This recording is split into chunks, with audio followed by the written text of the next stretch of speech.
Tonight, students honor a civil rights icon by serving their community. Plus, students learn the value of a paperclip. Stay tuned. TrojanVision Nightly News starts now.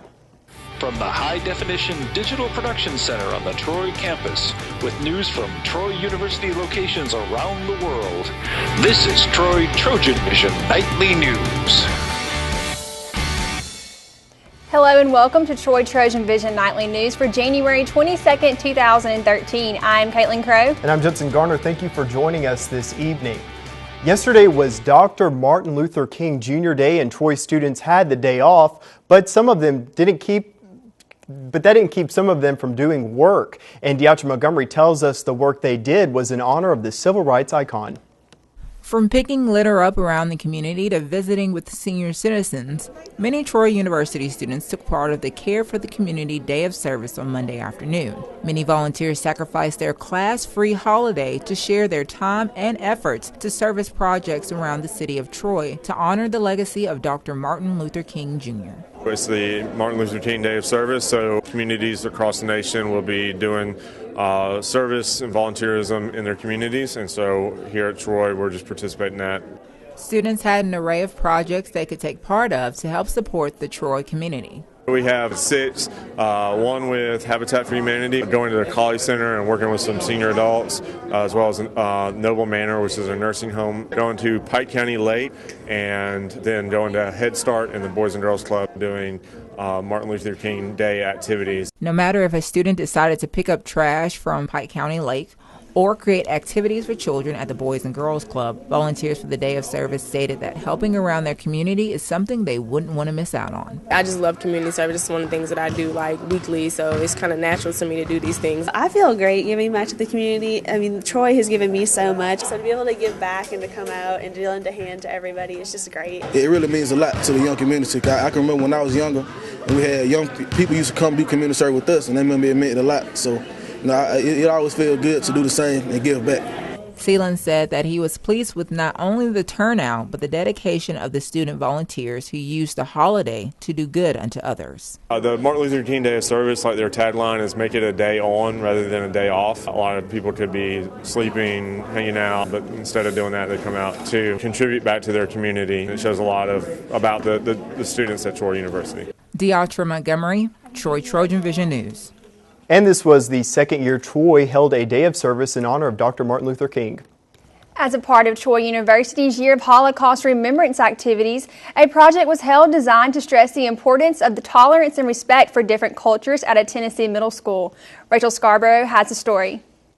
Sandra Roberts, an 8th grade teacher from Whitwell, Tennessee, began the Paperclip Project in 1998 as an after-school study program to examine the Holocaust. We began it as a study of intolerance and the power of hatred.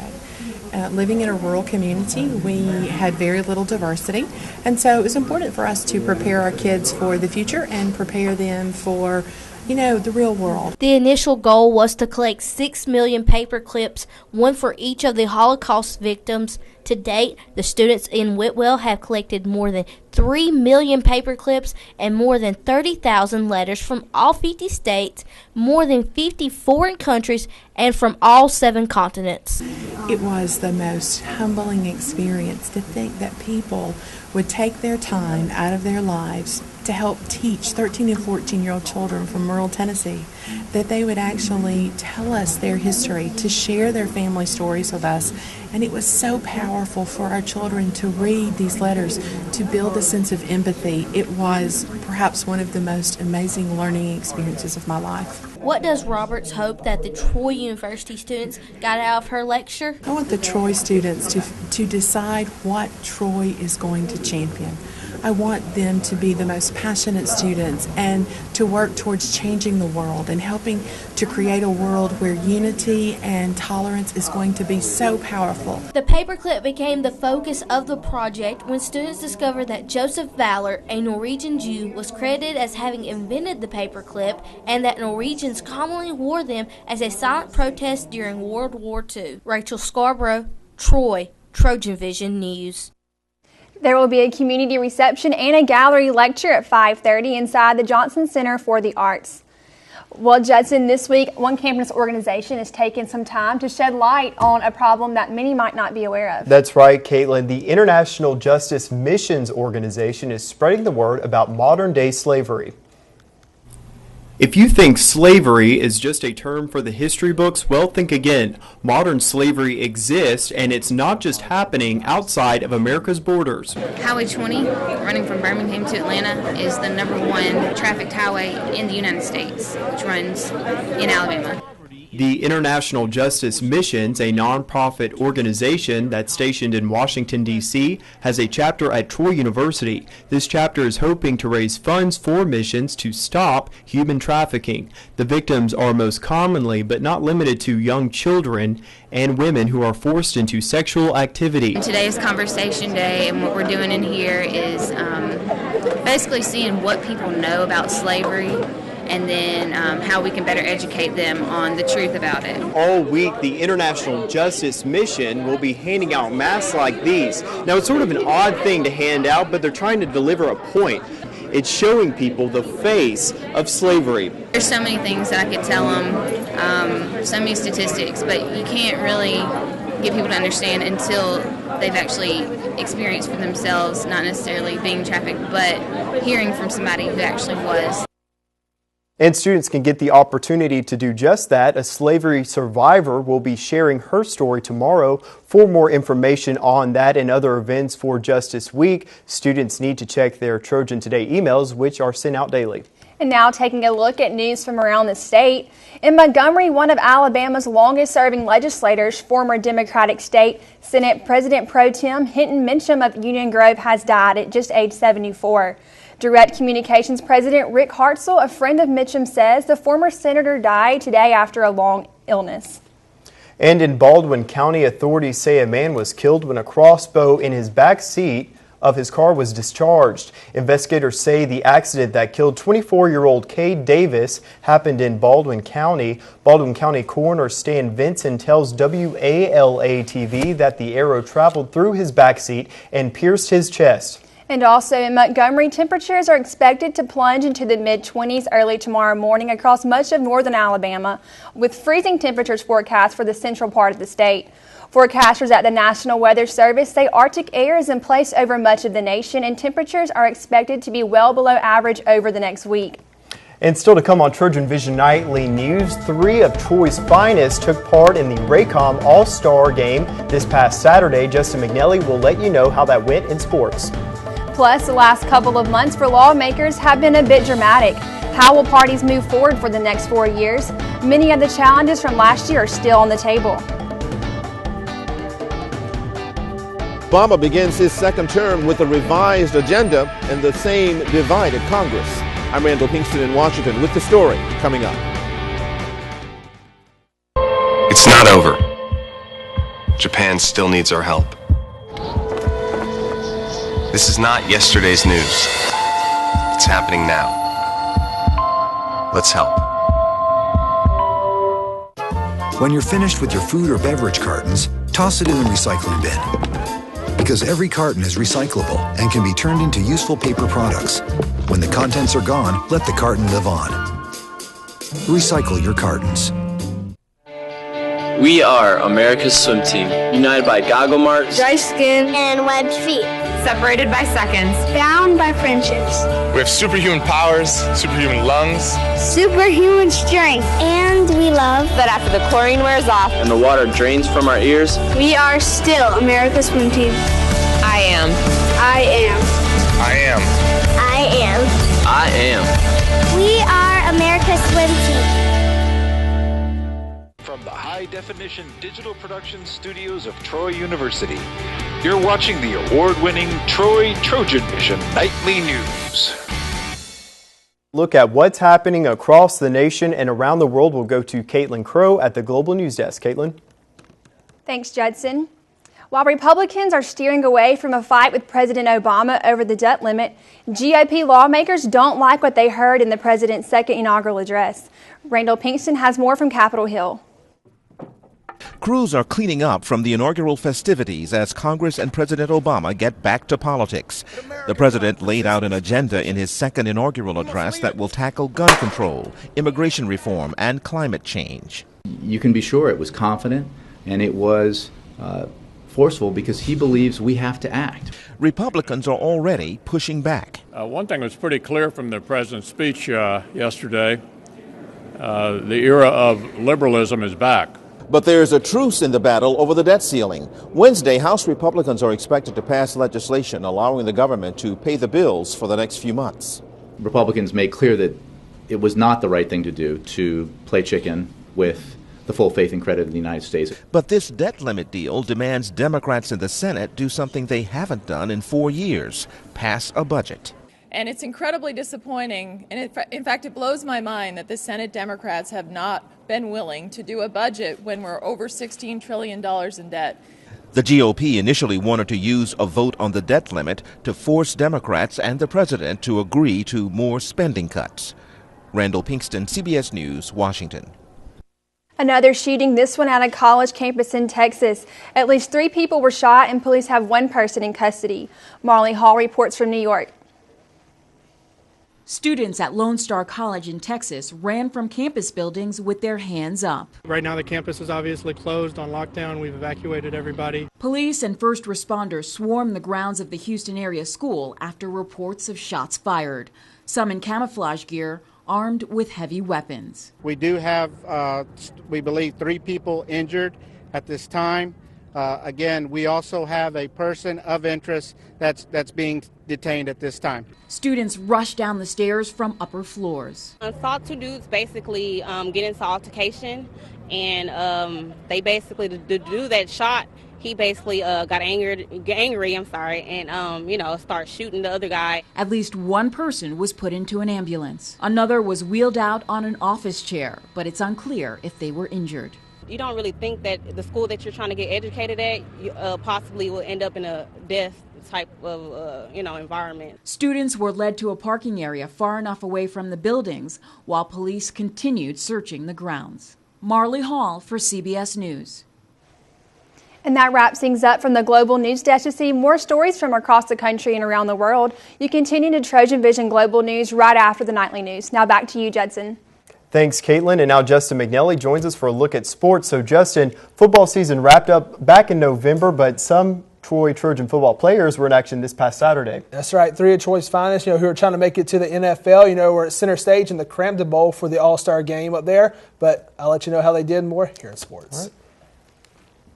After dropping their second meeting of the year to Florida Atlantic, the Trojans hope to turn things around against FIU on Saturday, but could not close the game out in the second half.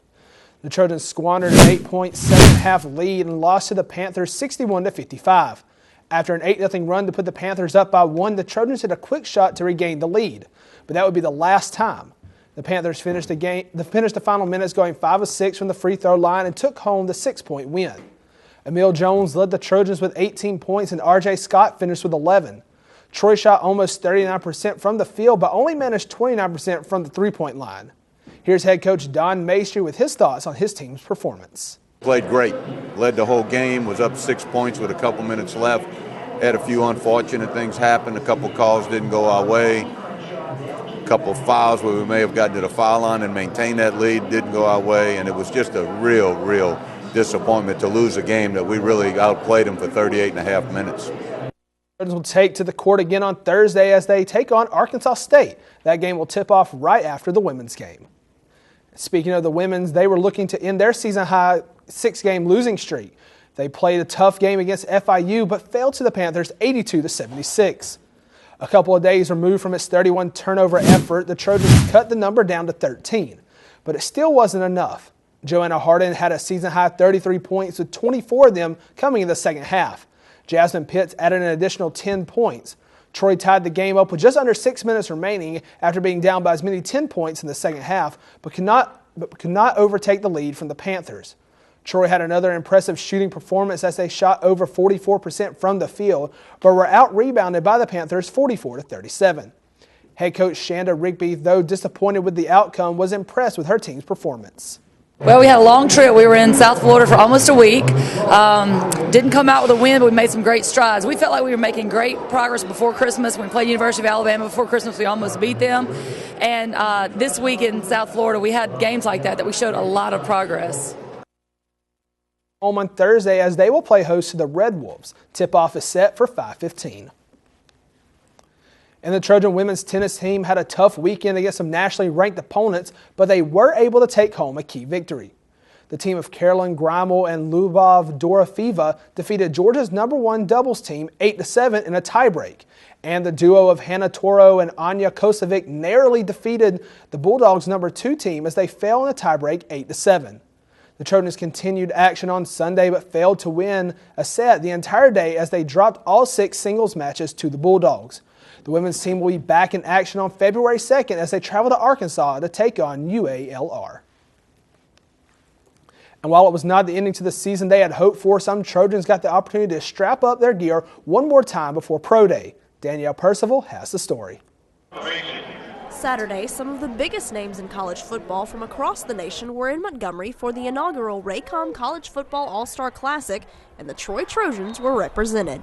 Have 3 of our players come in and play against the best players across the country. That certainly is a stepping stone for these guys, hopefully, to be able to continue their career in the pros. Though there were 3 former Trojans who received an invitation to play in this game, there was one who didn't even get to suit up. My hamstring got a little sore. I want to say Thursday practice, and I talked to a couple of scouts and they told me, that as far as the football go, they know I can play football. Kyle Wilburn and Kenoris Davis both suited up in the game and saw playing time, and even were on the field going against one another. With Kyle and Kenoris, both great players for us, and it's great to see them out here not only competing but doing very well. For these players, this experience wasn't just another chance to don the Troy helmet.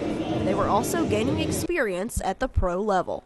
This week has been a big learning curve for them because Kenoris, as you know, playing linebacker for us at Troy, has really been shifted to more of a safety here, which again is helping him as his opportunity to get to the next level. And then Kyle talking about his differences of playing center in a fast-paced spread offense compared to playing center in a more conventional, professional style offense. So it really has been a great week for those guys.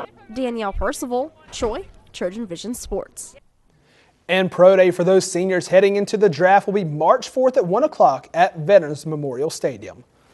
So Judson, Caitlin, it was a big day for the Trojan football team, even though the season's over with. Some key plays by these 2 players that were able to take part. It was bad luck for Chip Reeves, getting hurt, but I'm sure he will impress everyone at Pro Day. Yeah, sure, and the turnout was just great, too. Yeah, it was a great game, great all-around performance by all the Trojan players. All right, thanks, Justin. Still to come on Troy TrojanVision Nightly News, we hear from Student Government Association President Will Thompson. But first, last week it felt like spring temperatures, and today it's just downright cold. What should we prepare for this week, Bree? After the persistence of cool temperatures in our area, it looks like we can expect for things to warm up a bit. I'll have more coming up in weather.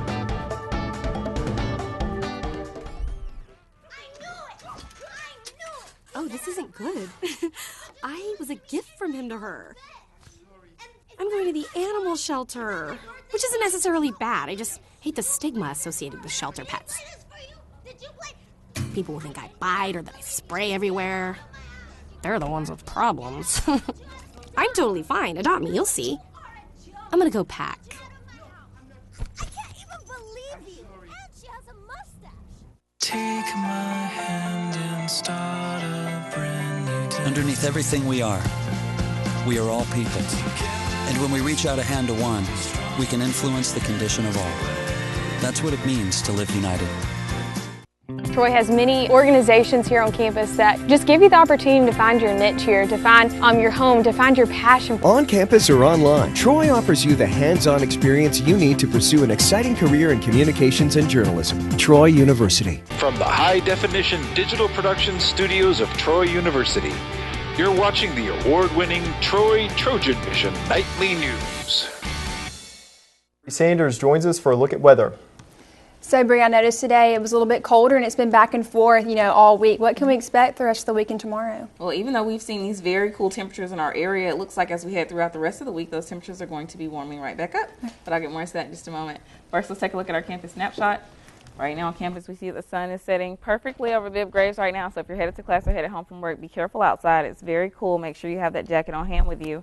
Looking at the current conditions in our area right now, we have clear skies, temperatures at 53 degrees, dew points at 21 degrees, humidity is at 28%, barometers at 30.30 inches and steady. Winds are coming in from the northeast at about 8 miles per hour.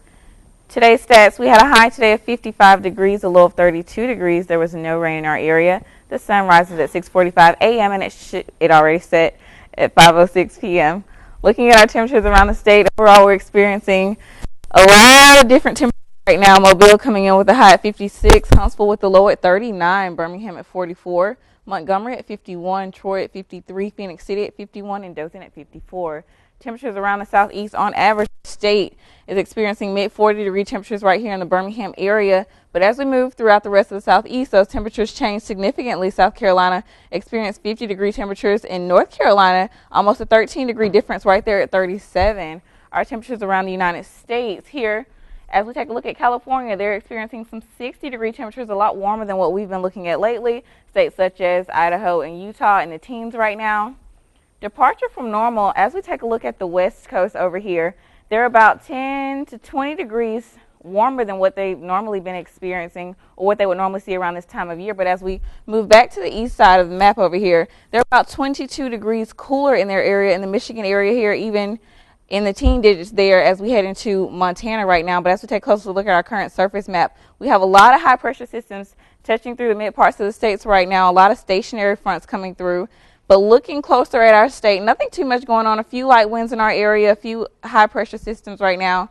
Precipitation forecast, over the next 48 hours, we shouldn't be experiencing any rain to touch down in our area. As we move into tomorrow, like I said, it should be a picture perfect day again. But as we head back into the northeast, it'll be very icy in their area, very cool. As we move into Thursday, the ice continues to move across the northern parts of the states, closing out our weekend on Friday. It looks like we will be experiencing some precipitation systems right here in the northeast touching the northern part of our state. We shouldn't be experiencing any in Troy, however. And as we start our weekend out, that rain should clear back out of our area and head back into the western sides of the states. Moving into tonight's forecast, we have mostly clear skies in our area, a few clouds passing through, light winds coming in from the east-northeast at about 4 miles per hour with a low of 31 degrees. So if you're out and about tonight will be much like last night. It'll be very cool outside, very windy. Make sure you keep those jackets and scarves on hand with you. Moving into tomorrow's forecast, we have mostly sunny skies, afternoon clouds, light winds coming in from the northeast from 5 to 10 miles per hour with a high of 61. So tomorrow will be almost 10 degrees warmer than it was today. So if you thought it was cool today, you won't have to worry about those cooler temperatures tomorrow. It will be warming back up, a picture perfect day ahead of us. Moving into our 4-day forecast, like I said earlier, tomorrow that high gets to 61 degrees with a low of 44. And moving into Thursday, we have partly cloudy skies in our area. That high jumps up to about 67 degrees with a low of 43. As we try to close out our school week on Friday, that high continues to get warmer, up to 70 degrees on Friday, still partly cloudy skies in our area with a low of 41 degrees. On Saturday, that high drops to almost a 17-degree difference to 53 degrees. So, Caitlin, last week we had very cool temperatures in our area, almost a little bit of snow. Today, everyone was saying it was so cool outside, and it was a lot cooler than what we've normally been experiencing. But it looks like as we head throughout the rest of the week, those warm temperatures are definitely coming back into our area to stay. But as you all saw on Sunday, it will be dropping back down to about the mid-50s, kind of what we saw today. So they're up and down. Just be on the lookout for that and be careful. You know, it is still flu season. Well, I love that warm weather, so I'm glad it'll be here for the rest of the week. Yeah, I agree. As soon as we get it, though, we're right back in the cold temperatures. So very inconsistent. Yeah, Yes. we have one day for comfortable temperatures. We do. I'll take it.